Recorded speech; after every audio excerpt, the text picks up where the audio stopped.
and celebrities on this stage. பெற்றோர்கள் எல்லாத்துக்கும் முக்கியமாக our accomplished graduates today, and I'm very happy to be here. Needless to say, I'm privileged and honored. First of all, as a parent, and of course then comes my profession as a special educator.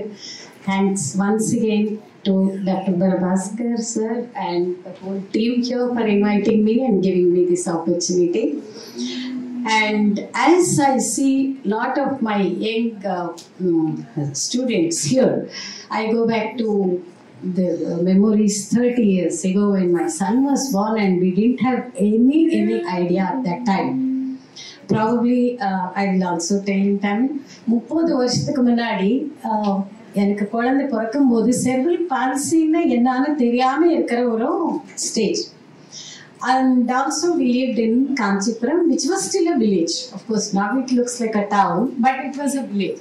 அங்கே போனால் polio exercise என்ன கொடுக்குறாங்களோ அதே இதுக்கு கொடுக்கணும், வேற எதுவுமே அந்த மாதிரி எதுவுமே கிடையாது அப்படின்னு கூட நம்மளை டைரக்ட் பண்ணாரு. ஸோ அந்த ஒரு காலகட்டத்தில் இருந்தால் இன்னைக்கு வரைக்கும் நான் வந்திருக்கிறதுன்னா என்னுடைய ஜெர்னி கண்டிப்பாக எல்லாருடைய சப்போர்ட் மூலியமாக தான்.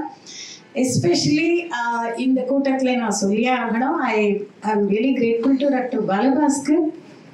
The day we met him, I don't know if he remembers, 6 years ago I came here with my son who had just then finished his BCom and he was trying to get into masters.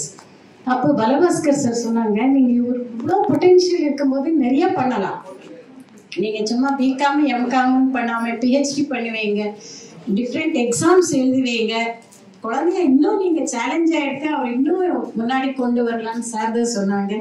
அன்னிலேருந்து we took it seriously and son வந்து exams எழுத ஆரம்பிச்சிட்டாங்க. ரொம்ப கஷ்டமான journey தான். எதுவுமே நமக்கு எல்லா பேரண்ட்ஸ்க்கு இங்கே இருக்கிற எல்லா பேரண்ட்ஸ்க்கு தெரியுற மாதிரி எதுவுமே நமக்கு சுலபமாக கிடைக்காது. பட் அந்த கிடைக்காதுன்றது சில்வர் லைனிங் அந்த கிளவுடு நமக்கு ஒரு ஹோப்பாக இருக்கும். எப்போ நம்ம கஷ்டப்படுறோமோ அதுக்கு உண்டான பலன் உண்டுன்றது நமக்கு எல்லாருக்குமே தெரியும். அதே மாதிரி இன்னைக்கு என்னுடைய சன் வந்து ஐஐடியில் செட்டில் ஆகிறதுக்கு முன்னாடியும் ஜெர்னி ரொம்ப கஷ்டமாக தான் இருந்தது. 2 வருஷம் பெங்களூரில் he got a central government job. We were in such a big dilemma. ஏன்னா இங்கே அப்ளை பண்ணி பாஸ் பண்ணி செலக்ட் ஆகிறவருக்கு ஆஃபீஸ் சென்னையில் இருந்தது. அந்த நிமிஷம் செலக்ட் ஆகும்போது ஆஃபீஸ் க்ளோஸ் பண்ணிட்டு பெங்களூரில் அவரை ட்ரான்ஸ்ஃபர் பண்ணிட்டாங்க. டிசபிலிட்டிஸ் இருக்கிற அடல்ட் உங்களுக்கே தெரியும் தனியாக இருக்கிறது எவ்வளோ கஷ்டம்னு சொல்லி. ஒன்று இங்கே வந்து நம்ம கூட இருக்கும்போது அவங்களுக்கு தனியாக இருக்கிறதுக்கு ஆப்பர்ச்சுனிட்டிஸே இல்லை, எந்த ஸ்கில்ஸும் அவங்க கற்றுக்கல. திடீர்னு அவங்க போய் அங்கே பெங்களூரில் தனியாக மேனேஜ் பண்ணி அவங்க அங்கே இருக்கும்போது நாங்கள் பெற்றோராக நாங்களும் நிறைய கற்றுக்கிட்டோம், அவருக்கு நிறைய கற்றுக்கிட்டாங்க. ஸோ நீங்கள் என்ன சொல்ல வரேன்னா, என்ன கஷ்டம் இருந்தாலும் நம்ம கஷ்டம்னு சொல்லி அங்கே விடாமே அதுக்கு ஒரு சொல்யூஷன் கண்டுபிடிக்கிறத நாங்கள் பேரண்ட்ஸாக பண்ணுற முதல்ல காரணம். பேரண்ட்ஸ்ன்னு சொல்லும் போதே அது கூட இருக்கிற ஒரு கஷ்டம் ஒரு நெகட்டிவிட்டி ஐயோ அவ்வளோதானே அது இல்லாமல் ஓஹோ இவ்வளோ இன்னும் நம்ம பண்ணலாம், இது எது பண்ணக்கூடாது அது எது பண்ணக்கூடாது அப்படின்னு சொல்றது தான் என்னோட கருத்து. அப்புறம் இன்னைக்கு இருக்கிற கிராஜுவேட்ஸ் நீங்க வந்து இன்னைக்கு கான்வொகேஷன் செரமனி மட்டுமே இல்லாமல் this also marks the resilience and devotion, perseverance of all young adults gathered here. அது இல்லாமல் அவங்களுக்கு இது வரைக்கும் இன்னைக்கு அவங்க வந்திருக்க மாட்டாங்க. So my heartfelt wishes to you all. And then I definitely would like to congratulate parents here. I know the journey is not smooth for both parents and adults to come to this stage and sit here for convocation program. Definitely it is a long and tedious journey. எல்லா obstacles எல்லா கஷ்டங்களை தாண்டி இன்னைக்கு ஒரு கோர்ஸை முடிச்சு you are going into the community. இப்போதான் உங்களோட ரெஸ்பான்சிபிலிட்டி ஆரம்பிக்கிறதுன்னு நான் நினைக்கிறேன். இது வரைக்கும் நீங்கள் ப்ரொடெக்டடாக இங்கே வந்து சார் டிபார்ட்மெண்ட் இருக்கும், ட்ரைனர்ஸ் இருப்பாங்க, உங்கள் கூட இருந்து ட்ரைனிங் எடுத்திருக்கீங்க. I wish you all the best to go to the community and put your services in the best manner. So again, good luck once again. And of course the team. I should definitely stay without mentioning it. Dr. Balabhaskar and the team. I think they need a big applause. எல்லாரும் சேர்ந்து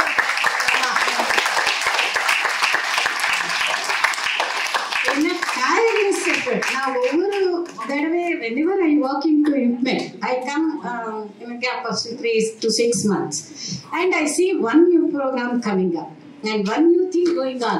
So INPMED is always growing and parents are benefiting. This is the lesson I take from here.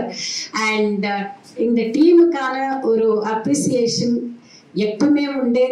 And we are all stakeholders. இந்த விஷயத்துல மட்டும் INPMED வந்து 90%, 10% parents ன்னு சொல்றேன். Creating job opportunities, ஒரு inclusivity, environmental education எவ்வளோ பண்றாங்கன்றது அந்த லிஸ்ட் எனக்கு தெரியல சொல்றதுக்கு. Thank you so much for INPMED and the team and the organizers. Thanks a lot. And ஃபைனலாக நான் எப்பவுமே ஒரு கதையோட முடிக்கிறேன். INPMEDக்கு வரும்போதெல்லாம் ஒரு குட்டி ஸ்டோரி நான் சொல்லி தான் நான் முடிக்கிறேன். இந்த கதை நிறைய பேருக்கு தெரிஞ்சிருக்கும், பட் எனக்கு ரொம்ப பிடிச்ச கதை இது, அதனால நான் இன்னைக்கு சொல்ல விரும்புகிறேன். ஒரு வயசான ஒருத்தர் கடல் தீரத்தில் வாக்கிங் போயிட்டு இருக்காங்களாம். கொஞ்சம் வயசாக இருக்கிறவங்களுக்கு அந்த வாக்கிங் பண்ணும்போது அங்கே ஸ்டார் ஃபிஷ்ஷு நிறைய கடந்துதான், நிறைய.